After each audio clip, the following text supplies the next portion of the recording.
My name is Tansen Sen. I'm the director of the Center for Global Asia. And if you are here around the eastern part of the world, good evening. If you are in Germany, good afternoon. And if you are joining us from the east coast of the US, good morning. This is a series of events that we have been doing with Halle, the Martin Luther University in Halle and the Max Planck Institute in Halle.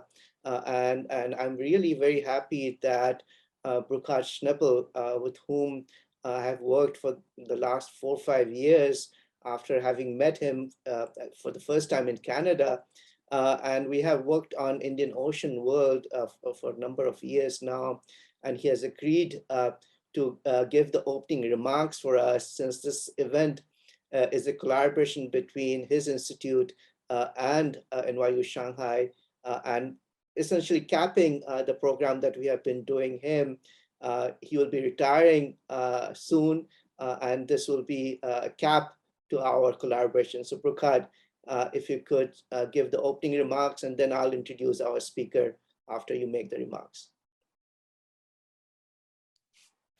Yes, thank you, Tansen. I also welcome all the guests. It's while we are all fed up with the corona restrictions and want to meet again face to face, the number of participants shows that there are also some advantages to the digital age. Now, I would like to also look back, because this will be my last meeting in a capacity as professor. I will get retired in 1 month. And so please allow me to have a short look back. Historical imagination can vary very fast, because Tansen remembers that we have been cooperating for the last 4 to 5 years. In my manuscript, it says last 6 to 7 years. So I don't know what you did for the first 2 years, Tansen. We have to look it up again. But so history is a difficult subject. Now, during that time, whatever, let's say 5 years, we have met often in Halle or in Shanghai. We have joined together for conferences which Tansen and his colleagues were organizing in Shanghai, or conferences which I organized in Halle as a Max Planck Fellow with a program on Indian Ocean. And Tansen also was a visiting professor in Halle and impressed his student with his knowledge and his wit.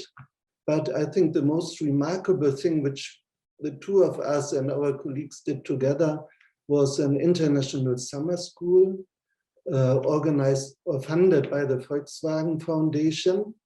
And these were 3, all in 2016, 2017, and 2018, 2 of them in Halle and the last one in Shanghai. The last one in Shanghai also had a final week excursion where Tansen was not tiring to show us as many places and museums and temples as possible, despite scorching heat. It was August and big humidity, and we only had some intervals where he stuffed us with dumplings and other Chinese food, very excellent Chinese food, but this was a remarkable occasion. Now, I am not sad that I'm getting retired.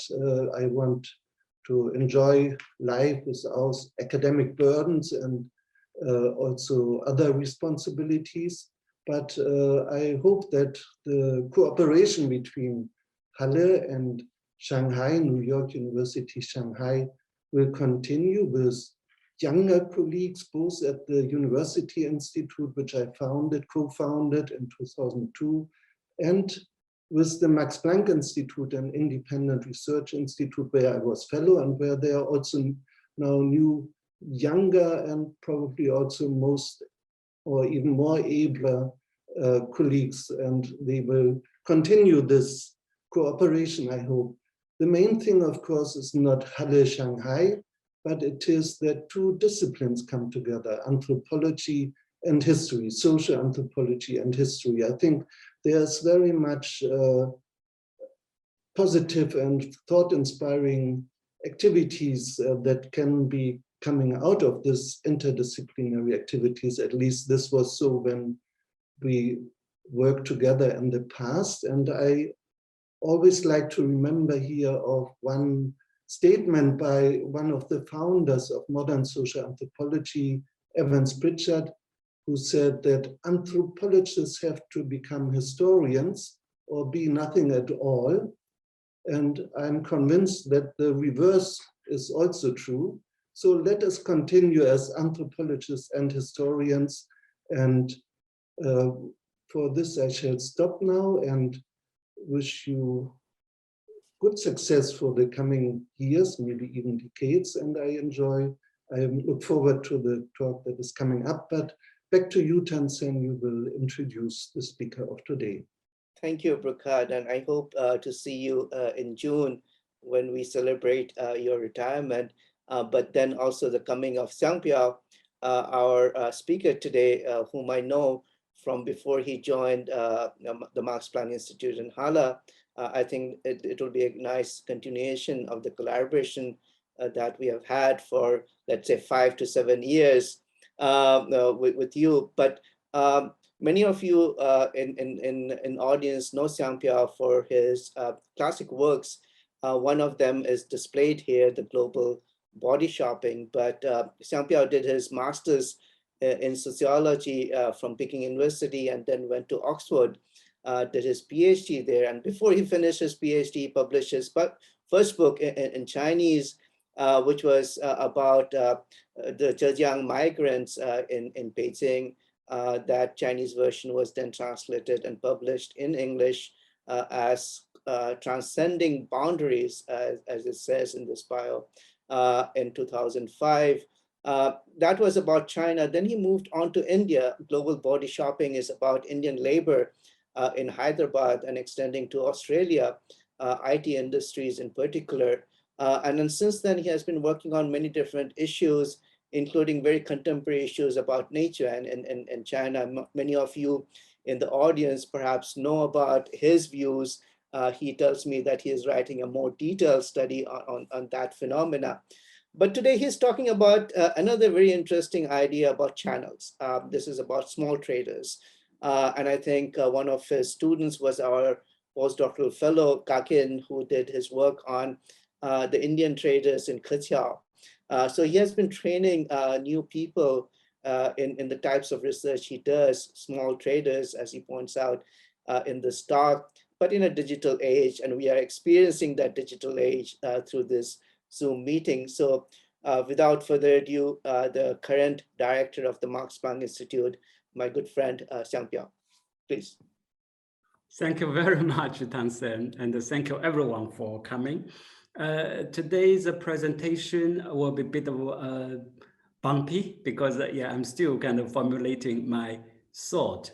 My main question is, how can small players join the global market in a more or less sustainable and autonomous way? I emphasize sustainable or predictable or stable way because, as anthropologists, we immediately say, oh, the small players join the global market all the time because they have their personal networks, which also stretch across national borders, including lots of illegal trade and etc. are carried out through informal networks by small players. But this is, it's an interesting, of course, phenomenon. But if I were a small player like that, I don't want to do my business in this way, completely rely on personal networks and by illegal means, because just too risky. And it's increasingly difficult because digital technology and etc. to some extent facilitate individual communication, but much more importantly, it enabled the government and the bigger players to impose surveillance and etc. So you rely on personal networks, play a certain role to help small players come into global exchanges, but it's not enough. Then I emphasize autonomous. This is because I want to distinguish ideal model through which small players can participate in global trade from the established, though currently hegemonic model, which is a supply chains and digital platform companies. I mean, of course, through digital platform companies, small traders, small players can interact with each other, but all the transactions and information are dominated, controlled by bigger players. And the general trend in the world market, it has been concentration of profit and power. So I must say, sometimes anthropologists are a bit of too naive. You emphasize individual agencies. Individual, of course, have agencies, but we have to analyze it structurally.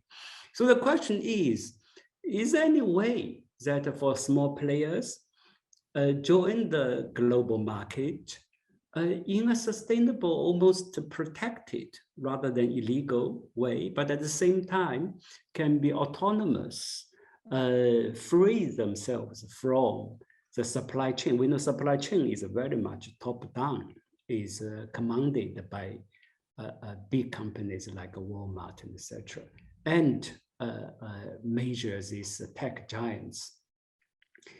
The notion of autonomy is important in today's presentation. By autonomy, basically means the small players has a sense that they can make a decision. They can determine what they do. So in the Chinese word, it will be 自主, self-determined. By the way, 自主 is very different from 自由. Up to before modern times, the Chinese term 自由 is primarily a negative term. Basically means you're not disciplined, self-indulgent. You just follow yourself impulses without the proper cultivation. 自由 is so, and I do feel that the 自主 is as autonomy actually is a more powerful category than 自由, like freedom. Freedom is actually is very difficult to define, and also you cannot see what actions are associated with 自由. So it is a very formal category in order to establish certain formal relations between individuals and power. But the 自主 is something you can observe empirically. And also it's attached to a feeling, 自主, you feel that you are in control. This is what I want to get. So how can small players join the global market and profit from that in a way that they can control what they do, even though they probably don't make much money, but they feel they are not powerlessness. This is why part of the reason why I became interested in EU more than 10 years ago, because the EU model, close to my hometown as well, demonstrates such a possibility in which small players, small manufacturers, or the small factories, and the small sellers, the traders who rent the shop space in the gigantic marketplace called the commodity city, and the small middlemen, logistic agents and the buying agents and the trading companies come together and collectively, of course, making EU the largest trading center in the world for lighter commodities. I mean, but now it's actually go beyond the lighter commodities. Lots of building materials and machineries are also being traded there. And then it's kept the EU kept its feature that it's dominated by small players, which actually I don't think the government was particularly happy with that. When I first time visited the EU, I was told, okay, we are now going through consolidation and we're going through upgrading. The small players will die out. The bigger one, more professional ones will come to become the main players. So the EU government also invested to develop the high-end business centers with quite high rent, the space rent and etc. So they want to encourage bigger players, but in reality, this somehow did not take place as far as I can see. It is the process is what some people call it's a democratization of business. Basically, just some small players remain small, and then some move out because they don't do well, and then the new come in, but the newcomers remain small. So it's always a fragmentation rather than upward concentration, but it's a kind of downward or this outward expansion. So the basically more and more small players come together rather than small numbers of bigger players emerge. So I ask why that is the case. And then my question for the government policymakers, for local researchers, and also traders themselves is that why you succeed. I didn't mention, why small players can benefit. Actually, I didn't ask that specifically. I just asked, what's the secret of you doing so well? And the keyword, the main answer given by policymakers, researchers, and traders was channels, 渠道. EU has the channel advantages, 渠道优势. So it's not about the information, it's not about the technology, it's not about the production capacity and etc., which we would expect, but 渠道. So what is 渠道? So the local official, one of the local officials, the 商业局, the Bureau of Commerce said, imagine a foreigner who knows nothing about China, let alone EU, speaking know one word of Chinese, arriving EU, go to the market, and then there's so many goods in display. I mean, he can always find something that is close to what he wants to buy. So immediately he can establish the communication channel with the shopkeeper, through whom he can establish connection with the manufacturer. And then they can negotiate and adjust the good design and then talk about the price and then make a deal materialize. And once they step out from the market, there are lots of logistics agents and customers, clearance agents, as well as people who can, because you have to use certain names of trading companies in order to fill the forms. People also help you with paperwork. So everything will be there. And then in the market, basically the channel is that when you arrive and immediately you can find a collaborators, you can find the goods that you need. And then I think, okay, so how is that different from the online market? Of course, a digital platform would be even much more efficient than the physical market, no matter how many goods are there in the EU market. I mean, you cannot compare to the digital platform. The biggest difference between the physical market as compared to digital platform is that in the physical market, you can communicate. You can discuss about the price. You can discuss about how the good can be changed according to your very specific needs. Small players, small traders coming from Iran, Iraq, Nigeria, Algeria, they do not, I mean, they don't have much capital. Their market share is very vulnerable and precarious. What they have to do is to figure out a very fine niche. I wanted to sell something that is popular, yet it's slightly different from other people are selling. So the specificity of goods are very important for low-end traders. And then the specificity must be reflected at the stage of design and production. And that, of course, will affect price. So price is never something given. Price is always a result. To keep changing, it's always a result of communication and also circumstances. Because on the factory side, the small factories, and I was told one of the biggest problems is that it's very difficult for small factories to predict the exact time when they can deliver a certain amount of products, because they may have blackout even. But of course, now we are not too surprised. Electricity supply in China is not always stable. They could have a blackout, they could have a disruption in supply chain of the raw material and etc. So that part also will affect the price. So there are lots of uncertainties need to be sorted out through communication. So that is a quite important part of the story, I think.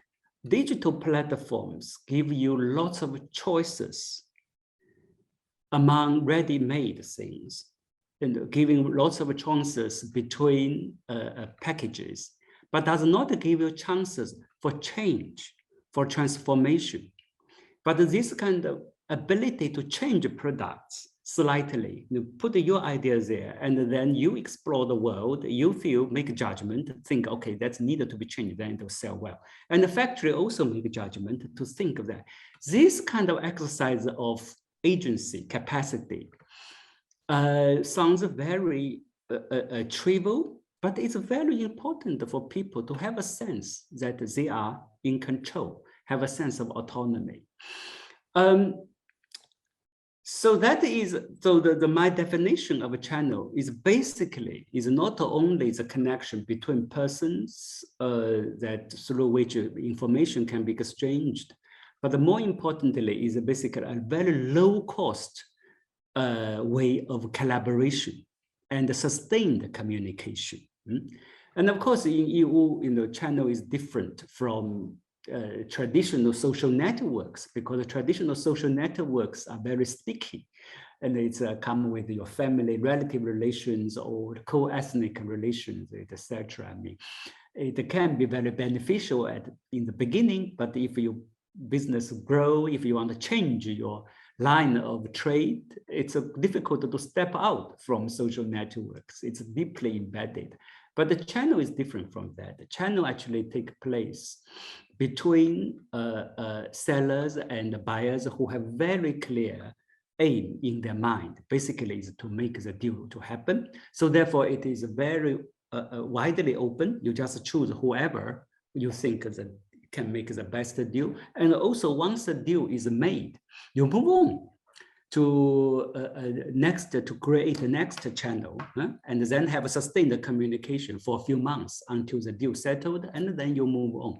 So the channel is a kind of combination between what the Polanyi will call the embeddedness, and then with disembedded effects. I would argue that the disembeddedness is probably the main feature of a channel, meaning that it is open, it's universalistic rather than particularistic, does not attach to your individual identity, let alone religious or ethnic relations, which play a little role as it does in daily communication, but certainly does not determine with whom you make the channels or not, etc.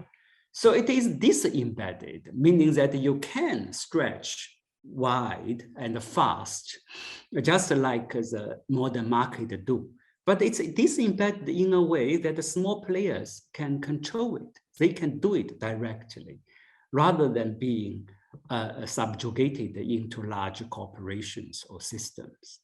So that is the main idea of channel, is the low-cost connections to enable sustained communication and adjustment or collaboration that is established by individual buyers and sellers for a preset goals.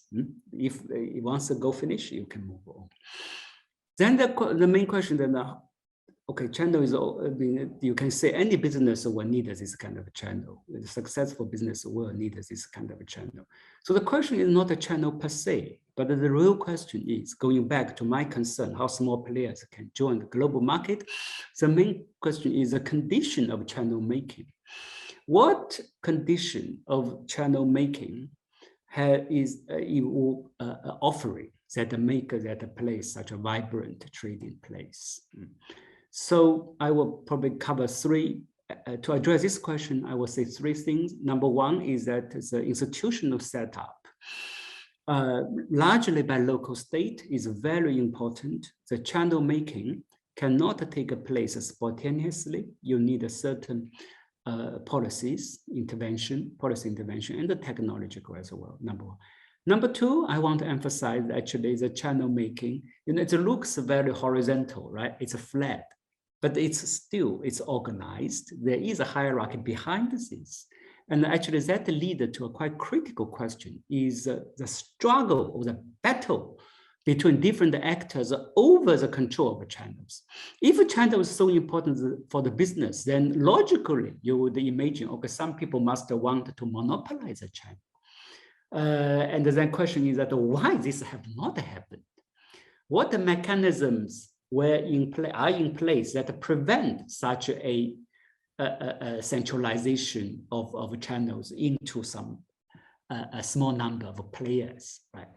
And then third point I want to say that how exactly what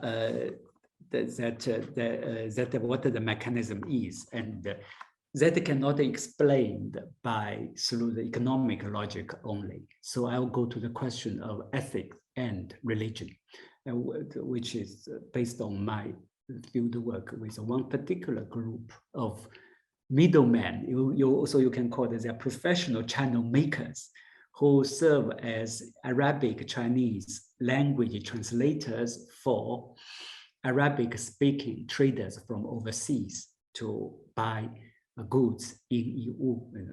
They are making channel between the buyers and the seller in the market. So they make channels, and they maintain their autonomy, try to maintain their autonomy at the cost of financial income and etc. In my observation, largely due to certain ethical concerns, due to the religious concerns, not high-end any theological consideration, but it's more about practical ethical concerns. Anthropologists will call it kind of ordinary ethics, or you can call it virtue. I mean, this is their own word. Talk to Muslim, the Chinese, they will talk about issues like 美德, or they talk about 吉庆, auspicious. Or he said certain actions are not auspicious, are not a blessing, won't give you reward in the long term that you want.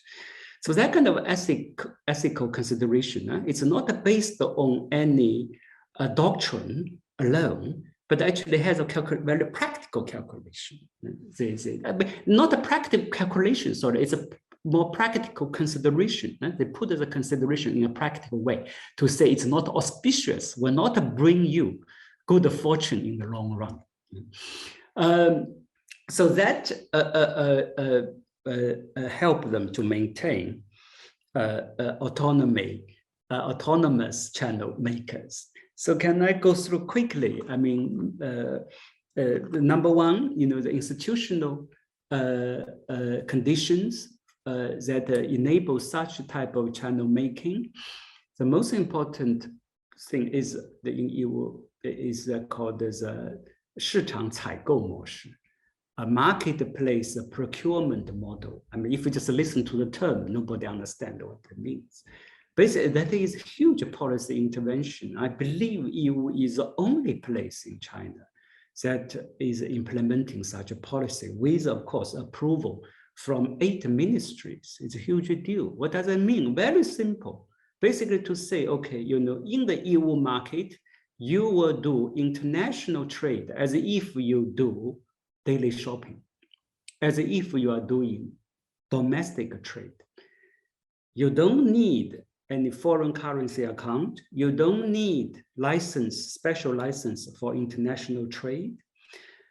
If you are just an individual, you come in, you just buy whatever there, and then you can settle in cash or installment. That depends on you and the seller. So therefore, it enables, in the local government officials' words, enables a foreigner who knows nothing about China can come to China to buy goods, and enable Chinese peasants who know nothing about the world can sell goods very easily to the global market. This sounds simple, but actually it's, I mean, if you look at detail, of course, it is not that simple, because you have, it means a suspension of a number of policies about the customers clearance, foreign currency regulations, and license regulations. And also they have to put in place alternative ways for like safety and inspections and etc. Another major waiver associated with the policies about the tax.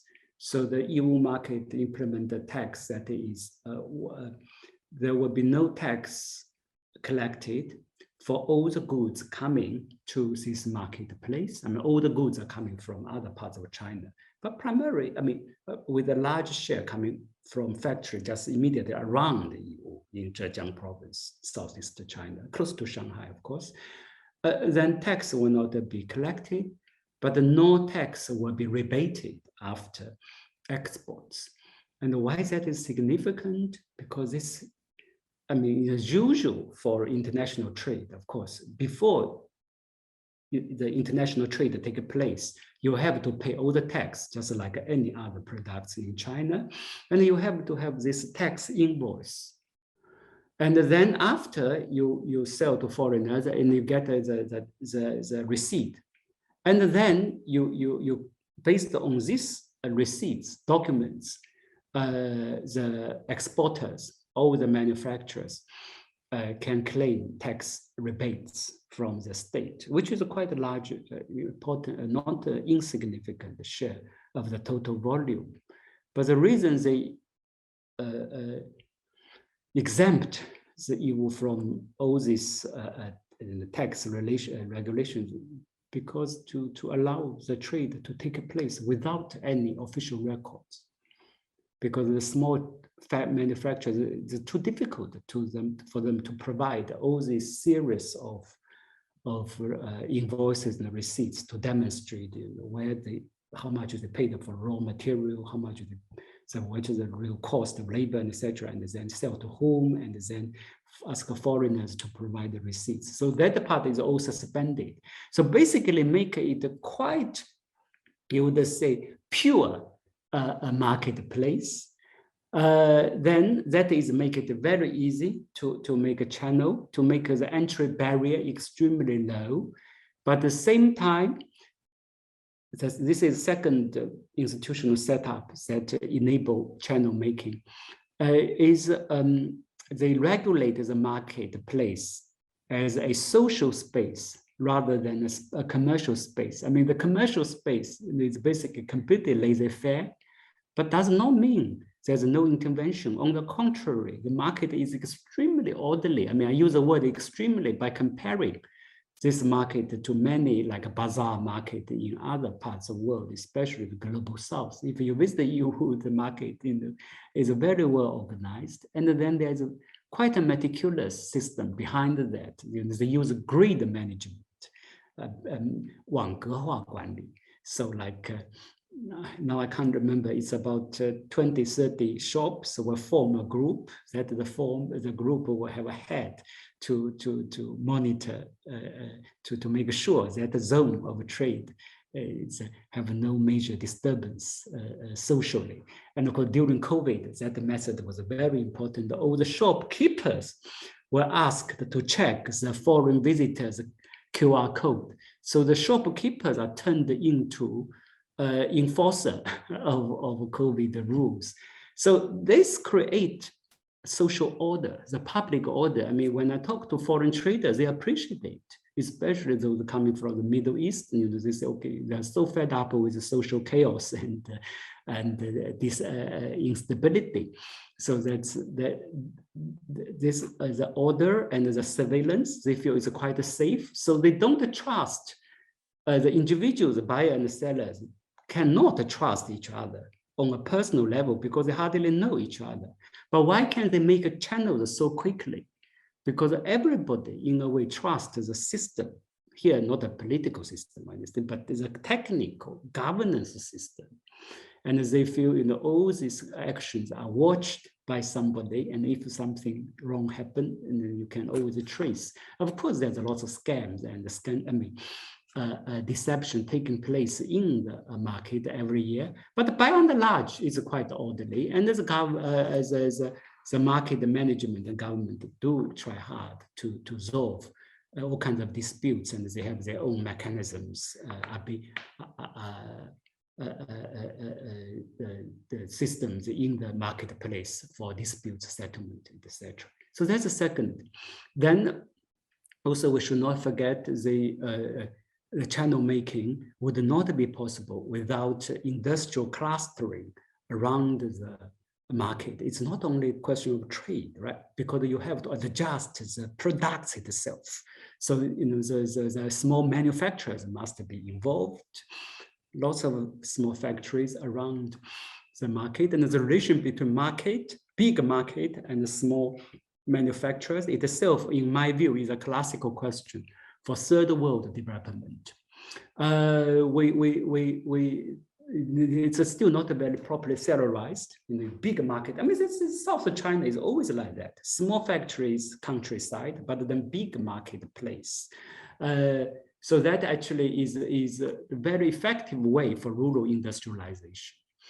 That's the third one, the industry. And the fourth factor is the logistical development, or I call it the logistical penetration or logistification from below. I mean, logistics as a business we know had its origin in wars, particularly Second World War. I mean, the whole container is closely related to Vietnam War. And then 1960s, 70s, when the logistics sector took off in the US, is closely related to larger corporations who use military know-how and technology in order to prevent the falling of profit rate. I mean, the context is a bit complex. It has to do with the Middle East oil crisis and etc. But the main point is that in the West, the logistical development is primarily driven by large companies. But in China, logistical development, as we know, of course, is driven by the state and has a very strong feature of downward penetration. Small players are very closely connected with each other through logistics. And if you go to small towns and even countryside, this special delivery can send goods there, and of course, mobile phone.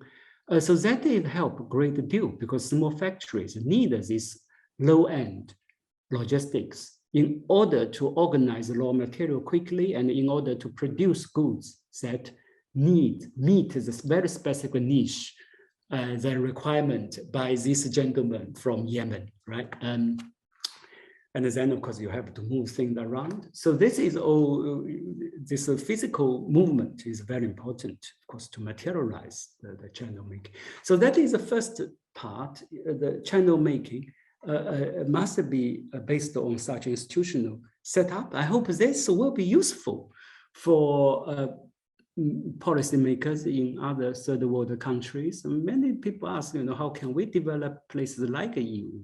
I suppose you have to look into issues like that. Then I move on to the question. Second part is about the battle over channels. If a channel is so good, and then state wanted to have overall monitoring capacity of channels, but they don't want to really monopolize it, the local government. But then why don't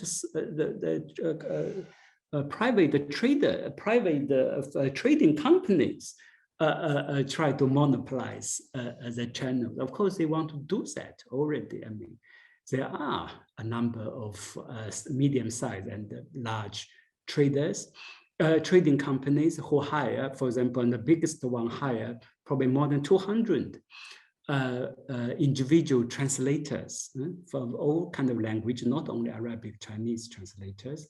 And then they do advertisement and recruit, attract foreign traders. And one thing when I started my field in 2014. And I was struck by the hot, I mean, by what was a hot topic in EU at that time. It's about 回扣, a kickback charged by individual translators from primarily the suppliers, the shopkeepers or factories, after the translator successfully brokered a deal between the suppliers and the foreign traders. And normally they will ask 1 to 5%. I mean, normally it's 2 or 3% of the total volume as a commission fee from the suppliers after the deal is done. In addition to, actually no, suppliers does not pay any other cost. Sorry, I mean, the foreign traders would pay certain commission to the company, to the trading companies, and the trading companies pay very low salary to the translators and pay certain amount of bonus according to the translator's performance after a deal is made. So the translators do receive salary and bonus from the employer, the trading company. But in addition to that, the translators ask the suppliers to give a little more money, kind of secretly.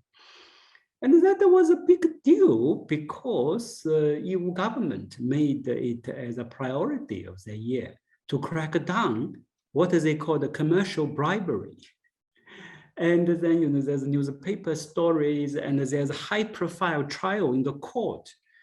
One Muslim translators, I mean, the Arabic Chinese translator, I mean, it's nothing to do with religion. It just, everyone is investigated and was sentenced to more than 2 years jail by asking for 70,000, I think, in total over years, 70,000 RMB kickback out of course, a large amount of total trade revenue. And then among my main informants who are Muslim traders and the translators, and that was also a hot topic. My Muslim traders, actually they are on the side of the government to say, okay, that is not right. They're asking for kickback is not right. But I was coming from as a Wenzhounese, I just didn't understand. I mean, the translators, they had to do lots of work. The channel making is a very time-consuming process. It's a very intensive, effective labor, right? I mean, we don't have time to go detail how they negotiate, etc. It's a bit, I mean, it's a time-consuming for sure, because constantly both sides will have some new things coming up. You have to try to settle it and let the thing to continue going. So it doesn't, I mean, the salary is so low and it's not stable, the income. I mean, what's wrong for the translator to ask for little money from the supplier? If a supplier agree, you pay. If not agree, I mean, the translator can't do much except they don't introduce any new customs to you next time. And why they even, take it as a serious criminal crime? Then it seems to me, after a bit of more investigation, it should be understood as a battle over channels. Is the trading companies, then it is the trading companies who pushed the government to crack down on the so-called commercial briberies demanded by translators on the suppliers. Because the trading companies, of course, for all kinds of reasons, they don't want their translators as employees to do that. And the suppliers complain to the trading companies sometimes if the translators become too greedy and too demanding. So that's, and then the trading company successfully did that at that time and used law enforcement and put the people in jail and of course fired lots of a group of translators. Did send a quite chilly wind among that group at that time. So in my view, it was kind of the battle. And then it also shows a kind of internal contradiction or instability of the channel making at the micro level. Because technically, I mean, it's quite complex because in the channel making is very easy, but in order to really for the whole thing to materialize, if you go through the customs clearance, you send the thing out, and then you still need a licensed company to fill the form, and also you need an account, bank account, to receive the money from overseas and etc. So trading companies play a role for that, and also trading company play a very important role. Actually, is providing credit. This is another because they will allow foreign traders to make a payment after the arrival of goods, because the trading company may have little capital to play around, but often it's not their own capital. The trading company sometimes will use their image, being a trading company, pressure the shops, the suppliers, and the factory as suppliers to agree for the delay of payment. So that's, and then the reason that the shops and the factories sometimes agree is partly because the trade economy has been going down after 2015. Partly is because there's lots of money going around in China. After 2008, the Chinese government did issue a large amount of cash. So there's a flood of money, which makes the credit very cheap in China. So the factories have easy access to bank loans. So they are easy, they are relatively not too strict in demanding that timely payment. And the trading company basically plays such a role that passed on the cheap credit provided by the Chinese government to the foreign traders, have this role. So they play a kind of a role there. And then they do have the tendency to control all the channels as their asset. And yet they don't treat the translators properly. I mean, they all hired, with about 2,000 yuan a month as a basic income. And then the rest of the time, it's all kind of eat what you kill model. Yet, as I said, the real work to make a channel, and it's time consuming and complex. So it is not very fair for the individual channel makers, the translators. I mean, how are you going to do that? There is a contradiction. So now I come to the final point, is that kind of labor, the channel making labor, how that is sustained exactly. So I zoom into the key group, the focus group of my research, Muslim traders, actually translators, Arabic Chinese translators, who normally have only junior high school education, who migrated from northeast China, particularly Ningxia. And the Wuzhong region is a major sending place. To EU, they learned Arabic mainly in mosques, madrasas, informal learning mechanism, I mean, a way of picking up some Arabic. So their general education level is relatively low. They would otherwise have difficulties in finding good jobs. But because of booming trade in EU with Middle Eastern and North African traders, so that became a very important and attractive employment niche for them. So I talked to them about, when went to their local Li Bai Dian, the prayer spots, basically, it's informal mosques they set up in their own neighborhoods. In the peak times, there are about 20 in EU. So I wonder that in the evening, they all sat down to discuss, I mean, a thing that hardly existed among the Han young people. So people still gather together. I mean, they discuss, reflect lots of questions about life. I mean, the huikou, the kickback commission question came up and again. And as I mentioned, most of them, I was surprised, were quite firm to say that huikou is wrong. because you are deceiving the person you are supposed to serve. If you first of all, you deceive your employer. The employer did tell you you should not charge. And the second, you deceive your foreign clients, I mean the employer's clients, because after you demanding the commission from the supplier will be inevitably increase the price or lower the quality of the products, which is not good for the clients.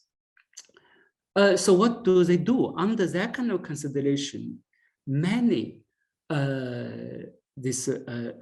Muslim translators, they try very hard to become independent, individual translators.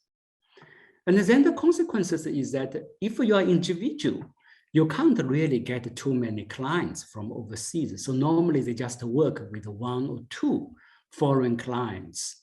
So I mean, all they want is relatively stable demand that then, you know, they can have a more or less stable income a year, like 30 to 50,000 a year.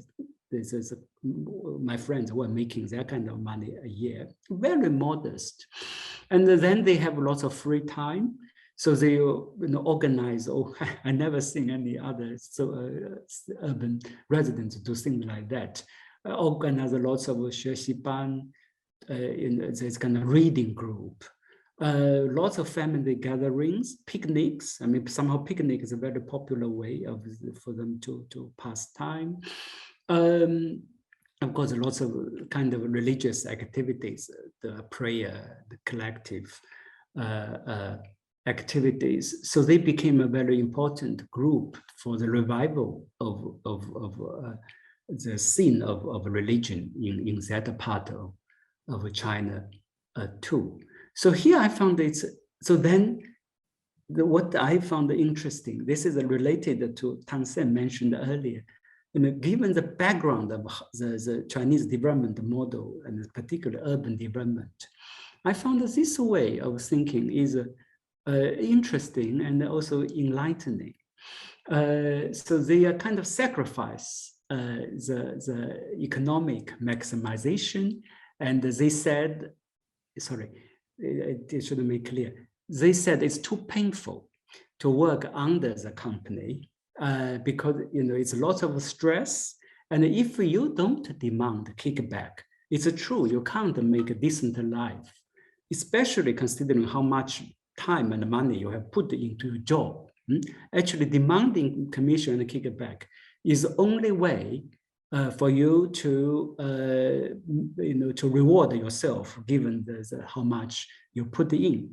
But if you demand kickback and they think it's just wrong, it is not honest, etc. So that agony actually compelled quite a few translators try hard to become a small-scale, individual, autonomous channel makers with lots of free time, but they are not scared of free time because they have lots of things to do. They have their friends nearby, and they set up this prayer sports, right? So I also found that interesting here is that their critique is not structural.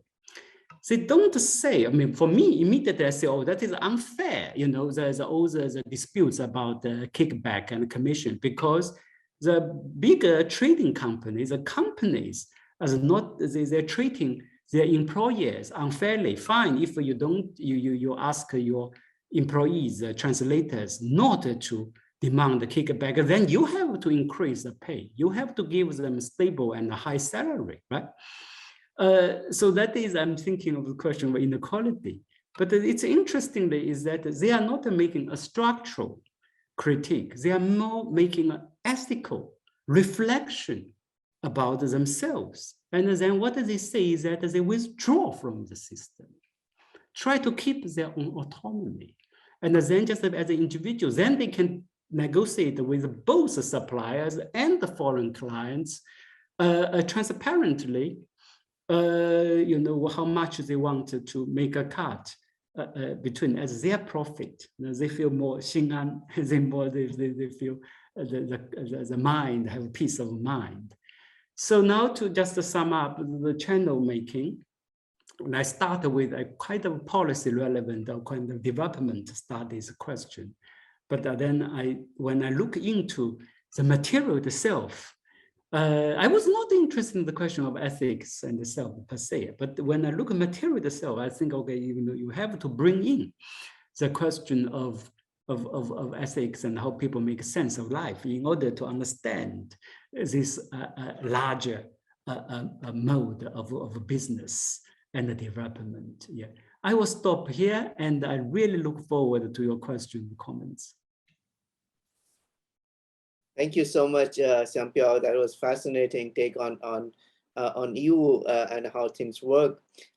People in the audience, if you have questions, I'm sure there will be a number of questions for Professor Xiangpiao. Just write your questions in the Q&A box, and I'll either summarize or read them out for Professor Xiangpiao, who can also see what you are writing. But we'll start with Burkhard asking the first question, as he always does, to Xiangpiao. Yes, thank you for these very clear and insightful remarks and insights into channels and channel making. I'm sure there will be questions on that. My own question is more on another concept in your paper, which you did not explain so much. You called the actors players. Now, the concept of player is, of course, there's a connotation with playing. It's nothing so serious. But then on the other hand, if you play a game, the game has rules and referees and all that. And also playing entails a sort of risk. You put in some money and either you win or you lose. And so there are all these connotations with the concept of player. And I wonder whether you just use the term because there's not another one, or maybe there's a game theory behind it. You can explain. And the second question is, you put the adjective of small in front of player. Now, we all understand that these are not the big players. They are small companies or individuals. But for the players themselves, the risk they are taking may be quite high.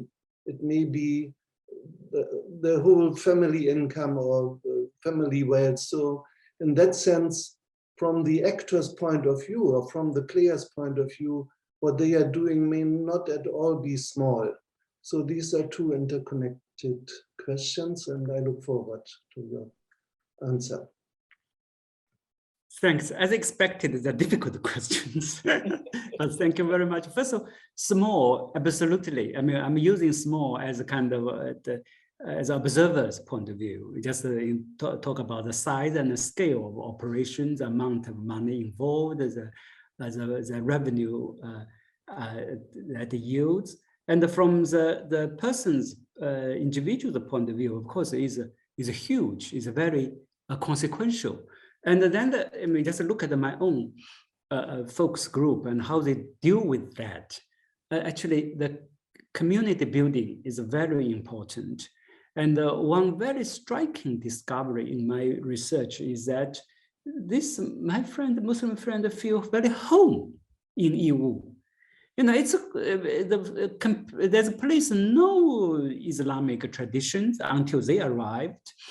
And they came from the heartland of Islam in China, northwest China. But they felt you were very home, and ask why. I mean, give a couple of reasons. One is that they said actually in northwest, if you go to mosque, the only older people, and the imam there can't even speak the Mandarin properly, and they don't know anything going on in the world and outside. So young people have no interest in going mosque. I mean, there's a kind of, I did not visited there yet, but according to them, there's a kind of social decay there because no economic opportunity, etc. But in EU, they said, we set up all the small prayer spots ourselves, and the imams are translators and traders. They speak Mandarin very well, and they know the world.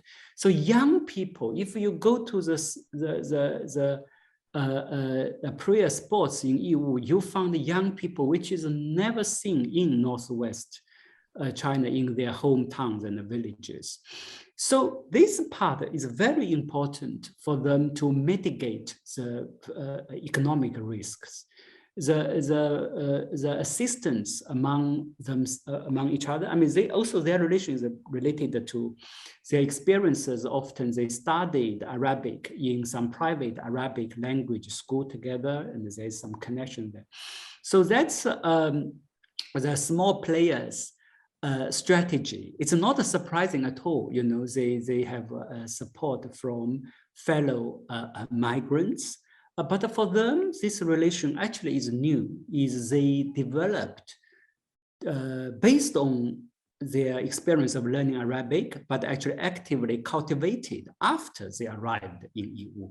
And they spend a lot of time doing what we will call community building. So psychologically as well as financially, that was important part. But at the same time, they are very careful. For example, once they become individual translators, one thing they never do is that allowing for delayed payment. As I said, trading companies allow for delayed payment, giving credit, but they will never. So you have to, the buyers must pay money before the translator pay the money to the suppliers. So they will never be in debt due to that. And then the word player was used, very loosely. I mean, I was not thinking of a game series or the notion like in the recent anthropological the writing about the play. I must say here, from my friends' point of view, they would not recognize the term play if we use that to describe their activities. I think for them, the sense of sincerity is quite important. They don't regard it as a game in the sense that you just do it according to the rule and you get a reward, and without any ethical commitment. Play has a kind of sense, right, that you distance the action from your ethical consideration. I think for them, no. So that's yeah. But I should probably qualify when I use the word play. Thank you. Thank you, Xiangbiao. As you see, there are a number of questions that are coming in. But I wanted to quickly ask you, since you are from Wenzhou, and there was a Wenzhou model quite famous and publicized. I haven't heard of EU model as publicized. Is there any reason why this model is not promoted that you described today? Oh, that's a very interesting question. I mean, one of the reasons I think Wenzhou model was promoted because of Fei Xiaotong, and he wrote an important article in the time when China was really debating the future of rural development and urban-rural relations. So he said that, Wenzhou model means small commodities, a big market. So the peasants join market economy by producing very low cost, low tech commodities. And so I think that, but there's a question, the EU practice emerged in a time when the debate is on issues like high tech, like climate change, like digitalization. So what EU was doing, EU actually in a way is a continuation of the Wenzhou model, is a Wenzhou model plus global connection, global channels. So it does not seems to be a case that will point to any future. But for me, that is precisely interesting because it really make us to think, what about all these people kind of left behind by the digital revolution? I mean, this is small traders or the Northwestern Muslim now they are 30 years old with only junior high school education. What are they going to do in this environment? Yeah. Right. So I think EU model's charm is primarily is not future oriented, but it's more about how you can create a stability. Yeah. Right. So one of the questions here is about middlemen or intermediaries, right? So the question is that many sellers, I guess, want to remove cut out the intermediaries, especially the international business people, so-called drop shopping. Is that possible to drop out the intermediaries and have production, manufacturers, consumer linked without so-called middlemen or intermediaries in this case? Oh, I think it's we have the term in business studies, de-intermediation, and we thought, okay, information technology will bring about de-intermediation because they will make such a market maker, the brokers, middlemen, unnecessary. Untrue. I think empirically it's untrue. Now, who is the biggest middleman now? The biggest company in the world are the biggest middlemen. Amazon, what is Amazon? Amazon basically is a centralized global intermediaries. And they behave differently from the traditional middlemen, but they are. And why the middlemen are difficult to get rid of is because things, social relations, economic transactions need to be organized. You cannot take things so this is quite, some the economists, the model, it's just abstract the model. There's such a force called demand, such a force called supply. But supply and demand, it's our real people's activities and desires, and they keep changing. And how do you match, etc.? You need a certain social organization. Social organization does not mean a particular institution, but you need a kind of certain pattern to put them together. In this process, I think a middleman is probably difficult to get rid of. Just a final point. The idea is to say middleman is bad, and it's really from either a business actor's point of view. But if we want to create an economy, I think in the future, probably the middlemen will become more and more important. Why? Because we have no problem in producing goods only technologically, but we have a problem to find opportunities for everyone to participate in economy. So why can't we imagine economy? Now go back to the question of game and play. Why don't we think market in the future just as a play? You've got lots of middlemen. They're not just to make money, but they also be there to communicate, to entertain, just to make the transaction more fun. Maybe a middleman comes sing a song in order to make a deal. So I think in the future, we have to find places for many people to have a role to play in the game. Yeah. So the middleman should not be a dropout. The next question, you mentioned digitization. So the next question is about the impact of the digitization policy of the government. The question is, how has this emphasis on digitization impacted basically the channels and the small traders and the whole trading affairs in EU? Has it had any impact?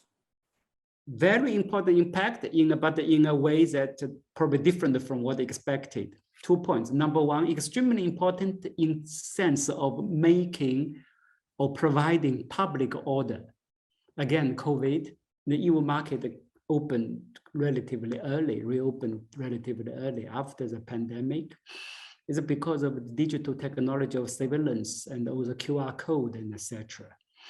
Then all the logistical system would not operate smoothly without the digitalization, number one. Number two, we expected the digitalization and platform e-commerce would replace the physical marketplace. That has not happened. What happened is almost the opposite. As some of you know, EU now became a center of e-commerce. Many e-commerce, live streaming studios are set up around the market. And why? Of course, they set up there not in order to replace the market. They set the studios there in order to benefit from the market, benefit from the physical channels. They do an online live streaming and they say, okay, you know, this goods sell well, and they found that many people are clicking. Immediately they can rush to the market and get the goods to dispatch to different customers. So they actually rely on the channel built up through physical human communication in the market. Yeah. Great. So I'll come back to there are a couple of questions about if the model can be replicated elsewhere. You said it's venture plus, but let me ask you the other question. You started your research with a policy-oriented question, but ended with the findings about ethics, which shows the value of curiosity-driven research, right? I mean, you are curious about where your curiosity is leading to. The question is whether you can now make a return back from curiosity-driven findings to policy-making aspect, and what world would we learn from the EU case?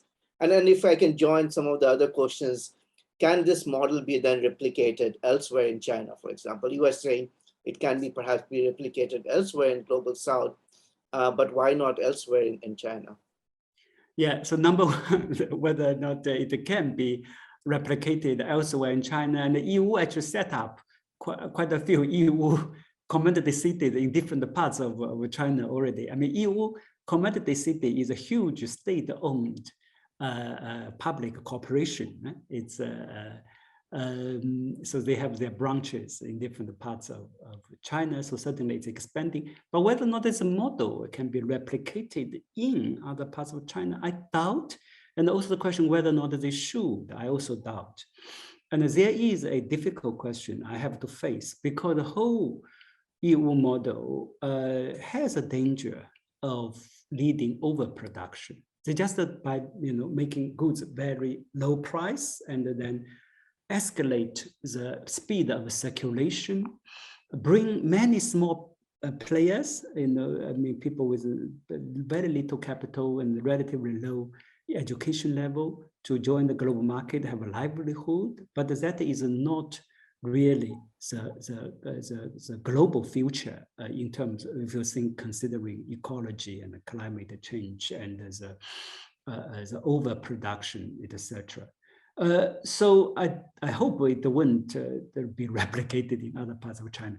But I do think some global South countries still have the space and also need to industrialize and to create employment opportunities for people. So therefore, it should be considered, certainly like this type of marketplace regulation method.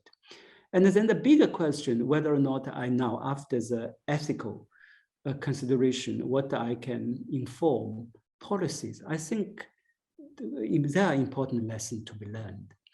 Most importantly is that we think of city, think of market and the business. We have to think as a part of social life. It's a social ecology.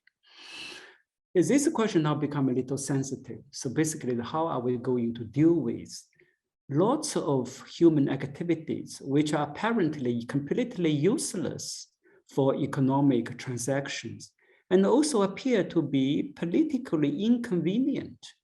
The people got their own lifestyle, people got their own opinions, they want to spend the time in this way and that way. You think, oh, it's nothing to do with development. Government want to standardize that, want everyone to try hard to make money and don't think of other things. That is completely, I think, just simply unsustainable and already create lots of social tensions and ills. And psychological, frankly, huge psychological damage among young people. So what I learned from here in terms of policy is that we have to allow for such a social space. And that social space is very important to stabilize this economic system. There are a couple of questions on the translators. Could you talk a little bit more about these translators? Are there women translators involved? And are there other languages where that are being used or learned by translators, English, for example? So can you talk about the translators themselves a bit more? Yeah, Great. So one point is that they are from rural or small rural town background, basically very low class, and many of them learned Arabic in mosque precisely because they did not do well in the mainstream schools. So they are dropped out. They drop out and the parents go worried, you know, oh, this is young teenager. I mean, they are boys at that time, mainly male. You know, so the parents forced them to go to mosque to study as a way to keep them away from the street. I mean, they were not interested in religion. I mean, they of course dislike, so boring, but they pick up some Arabic pronunciation. And now this opportunity came up. You know, it's a God-sent opportunity, and they rush there, and then many of them developed new religious understanding through the business, and especially when they face failures and setback, and they appreciate this religious teaching more. I mean, I feel that it was quite positive, actually. You know, they always have lots of resentment and doubt as a teenager in such a marginal place in the northwest China, being Muslim. But actually, it's coming to EU. They felt they can interact with the Han society quite well, and they make money by being, you know, translators are quite useful for society and the economy. So they feel they are appreciated, and they feel they are learning and open eyes. So the sense of being more settled, and actually also their religious identity becomes stronger, in my view, was a very positive development. That religious awakening is not a kind of distancing themselves from the mainstream society. Is the opposite. It is a way to develop healthier relations with the mainstream economy. But anyway, so that is this group. There are, of course, other translators, but I did not study. They are Korean. There's a large Korean traders coming from time to time, Japanese and English translated. But the Arabic Chinese one are probably the largest. There are women, increasing number of women. And here is an interesting point is that, you know, as I said, more and more male translators try to become independent translators, not for money, but mainly for, you know, they feel the sense of autonomy and there's a peace of mind. And what do the companies do? The companies hire more and more female translators. And the reason was that the female translators would not ask a kickback secret. And so that is, and then it also works out in a way for themselves, because now you have probably wife working in a company with low income, unstable income, and a husband working independently. So that also stabilizes the family incomes to some extent. Yeah. Now, there are a couple of questions, not about replicating the model, but the existence of channels. As you spoke about, are there other places where you find this phenomena of channels that you described existing? They may not be a EU model, but actually the theory of channels can be applied to study other sites in China. Oh, that's, I have not, no, the channel always exists, right? That kind of, like again, the old rural industrialization model across Asia, I would say, and even like the famous in Italy, the garment the sector, Silicon Valley. You can always say there's China, basically low cost, flexible, effective collaborations with specific goals, without being stick to each other. Commitment, but not over-commitment. That kind of network-based production and transaction, I suppose, is always there. But here is, I think, what is specific about the EU is such a large-scale channel making with a very low cost, especially low cost. I think the cost is lower probably than what we would find in Silicon Valley or in some part of the Italy, and all like in my old case like Zhejiang Cun, there are something like a channel, but not as such a large scale. So I think the question is more not about channel per se, but is about the mechanism of channel making. And of course, now you have this ethical question. Here's something else here, because the scale doesn't matter. In many cases that I know of, this channel making taking place among more or less a culturally homogeneous group. But in EU, it's a channel making take place across groups are dramatically different, who often cannot communicate, even linguistically. So then the social organization of channel making become more important, and also this ethical reflection become probably a more salient point. Yeah. Right. So we'll just finish with 3 more questions at the very end. What you see here is the connection between financial market, perhaps entwined with commodity market. You see at the micro level, are there small channel makers and channel users who are also financial subjects of business loans or the stock market? How do they comprehend the role of financial capital in their everyday business? Or do they actually think about financial markets at all? I didn't get the question very well. If we ask the translators, talk about these professional channel makers, they are considering, they do talk about the financial market. There's lots of debates whether or not it is ethical to join this mainstream financial market. First of all, they charge interest, and secondly, is this a kind of reward, ethically? Is that a blessing? Is that auspicious income by playing with a stock market?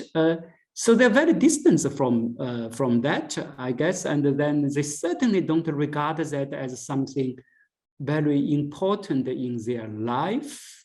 So they actually debate about it as a kind, okay, if we have a little saving, is it good to buy that or not? And then if we look at the whole model, yeah, that is an important question.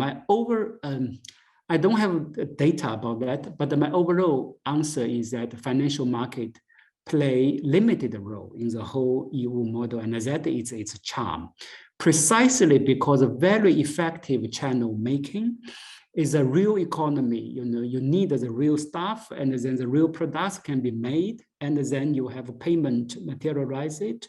So you don't need a large amount of credit to come in. And the final point is that the financialization is often related to long distance trade of very large scales that beyond immediate producers or immediate traders capability. Therefore, you need the financialization, you need the finance to do the big deal. But this is precisely what the EU is not doing. What the EU is doing is everyone directly participate. You buy what you need and you sell what you produce, via translators. So you don't need that extra finance. So financialization, this is why financialization is immediately related to power, related to centralization, right? Immediately, it's a kind of dominance. But that part is not there.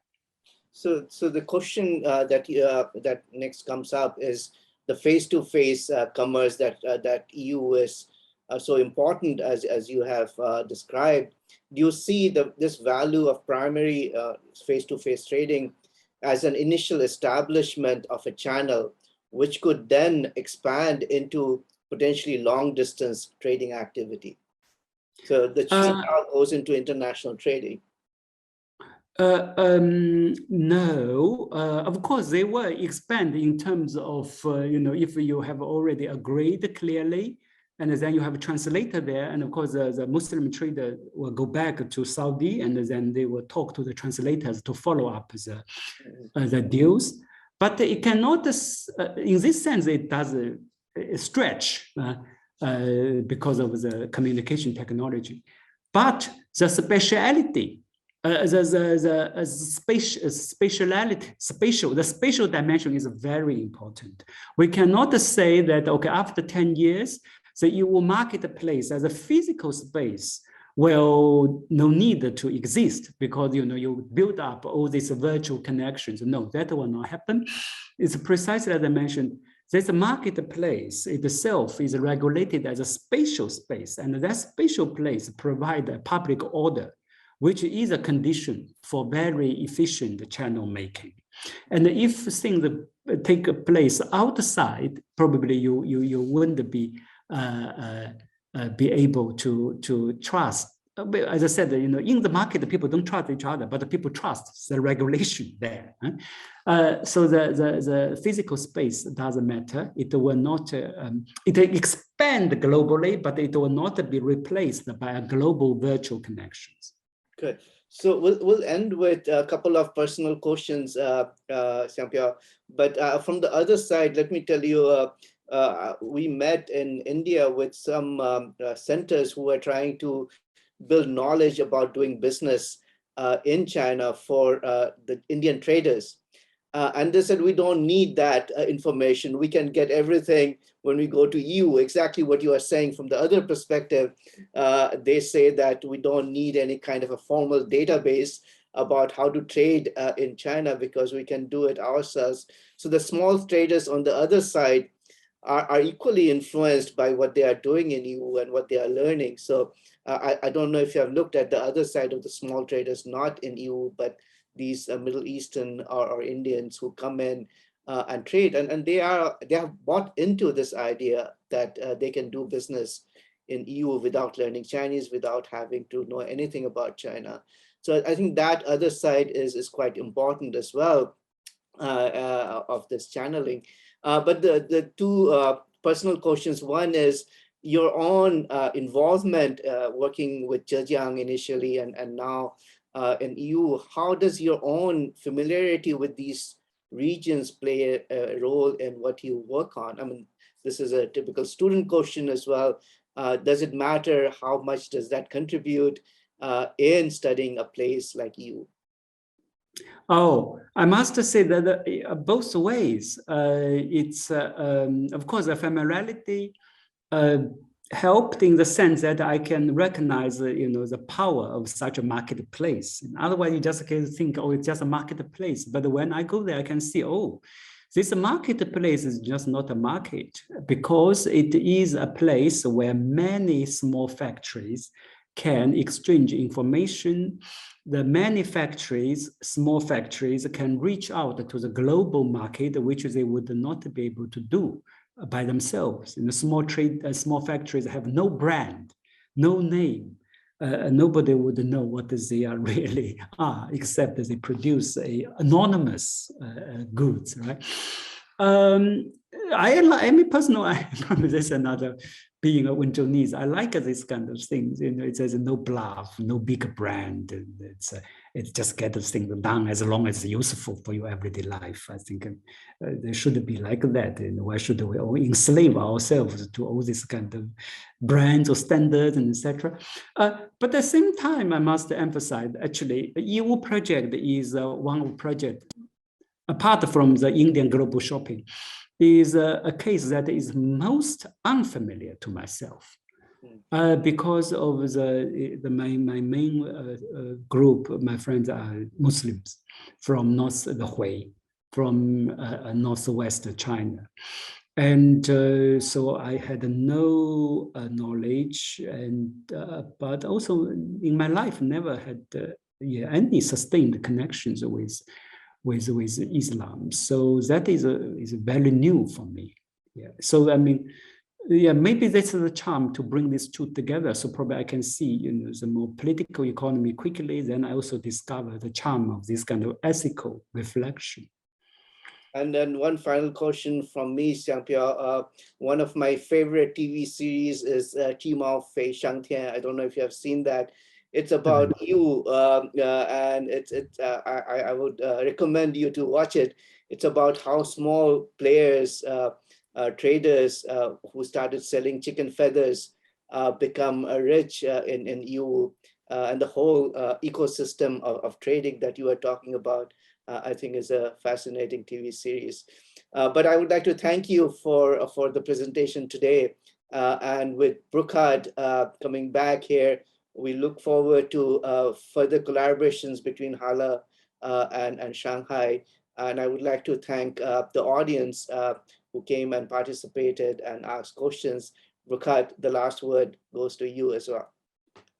Yes, goodbye from me as well. And thank you. All the burden of organizing this was, of course, taken up by the Center for Global Asia.